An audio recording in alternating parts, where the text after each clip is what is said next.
സംഘർഷത്തിനിടെ പാചകവാതം കൊണ്ടുവന്ന 2 ഇന്ത്യൻ വാണിജ്യ കപ്പലുകൾക്ക് ഹോർമൂസ് കടലിടുക്ക് കടക്കാൻ ഇറാന്റെ അനുമതി കിട്ടിയെന്നുള്ള സന്തോഷകരമായ വാർത്തയുണ്ട്. പ്രത്യേകിച്ചും പാചകവാതക പ്രതിസന്ധി അതിരൂക്ഷമായി തുടരുന്ന ഇന്ത്യയിൽ ഇതൊക്കെ ഒരു ആശ്വാസമാകും എന്നാണ് വിവരം. പി welcome back to morning show. പറയൂ. Thank you. ഒരു പക്ഷേ യുദ്ധത്തിനിടയിൽ ഇന്ത്യക്കുള്ള ഒരു ആശ്വാസം ഇന്ത്യയുടെ ഒരു 2 വാണിജ്യ കപ്പലുകൾ പാചകവാതക സിലിണ്ടറുമായിട്ട് വരുന്നു എന്നുള്ളതാണ്. 40,000 മെട്രിക് ടൺ ഉള്ള ഇതാണ് പാചകവാതകത്തിൻ്റെതാണ് ഒരു കപ്പലിലുള്ളത്. ഇപ്പോൾ 2 കപ്പലുകൾ വരുന്നു. ഇത് ഇന്ത്യയെ സംബന്ധിച്ചിടത്തോളം ഒരു പക്ഷേ വലിയ ആശ്വാസമാണ്. മറ്റ് രാജ്യങ്ങളെയൊക്കെ ഹോർമൂസ് കടലിടുക്കിൽ തടയുകയും അത് കത്തിച്ചു കളയുമെന്നൊക്കെ പറയുന്ന ഇറാൻ ഇന്ത്യയോട് എന്തോ ഒരു സോഫ്റ്റ് കോർണർ കാണിക്കുന്നു. അതിന് പ്രധാന കാരണം ഇറാന് ചാബഹാർ പോർട്ട് നിർമ്മിക്കുന്നതിൽ ഇറാനിലെ ആ പോർട്ട് നിർമ്മിക്കുന്നതിൽ ആയിരക്കണക്കിന് കോടിയാണ് ഇന്ത്യ ചെലവഴിച്ചത്. ഇന്ത്യക്ക് അതിൽ കച്ചവട താല്പര്യമുണ്ട്. അഫ്ഗാനിസ്ഥാനിലേക്കും മറ്റ് കേന്ദ്രങ്ങളിലൊക്കെ പോകുന്നതിൻ്റെ പ്രധാന റൂട്ടാണത്. അതിന് പുറമെയാണ് ഏറ്റവും പ്രധാനപ്പെട്ട ഒരു ഇത് വന്നിരിക്കുന്നത്. ഇന്ത്യ ഇറാൻ്റെ ഒരു യുദ്ധക്കപ്പൽ സംരക്ഷിച്ചിരിക്കുന്നു കൊച്ചിയിൽ.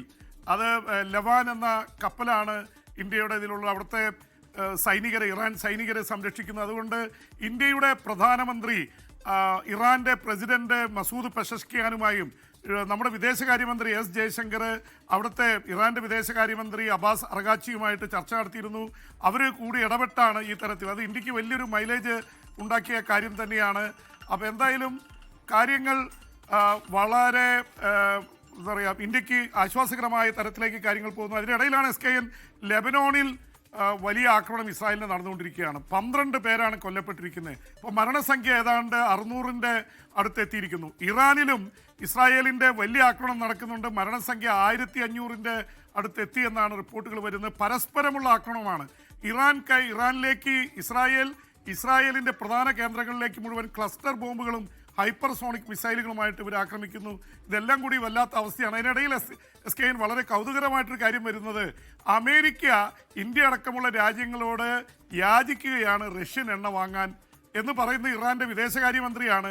ഒരു തരത്തിൽ ശരിയാണ്. കാരണം എണ്ണവില വലിയ രീതിയിൽ $100 മേലേക്ക് പോയി പിടിച്ചു നിൽക്കാൻ പറ്റാത്ത അവസ്ഥ വന്നപ്പോൾ കെട്ടിക്കിടക്കുന്ന റഷ്യൻ എണ്ണ ഇന്ത്യ അടക്കമുള്ള രാജ്യങ്ങൾ വാങ്ങിക്കട്ടെ, അങ്ങനെയെങ്കിലും എണ്ണ വിലയിൽ കുറവ് വരട്ടെ എന്നാണ് ഇപ്പോൾ അമേരിക്ക ആഗ്രഹിക്കുന്നത്. ഇതേ അമേരിക്കൻ പ്രസിഡന്റ് തന്നെയാണ് റഷ്യൻ എണ്ണ വാങ്ങിയതിൻ്റെ പേരിൽ ഇന്ത്യയുടെ മേൽ ഇറക്കുമതി തീരുവ ചുമത്തിയത്. എങ്ങനെ കാര്യങ്ങൾ തിരിഞ്ഞു മറിഞ്ഞു വരുന്നു എന്നുള്ളത് യുദ്ധകാലത്ത് നമുക്ക് പറയാൻ സാധിക്കില്ല. എന്തായാലും ഇന്ത്യക്ക് ആശ്വസിക്കാൻ കഴിയുന്ന അവസ്ഥയാണ്.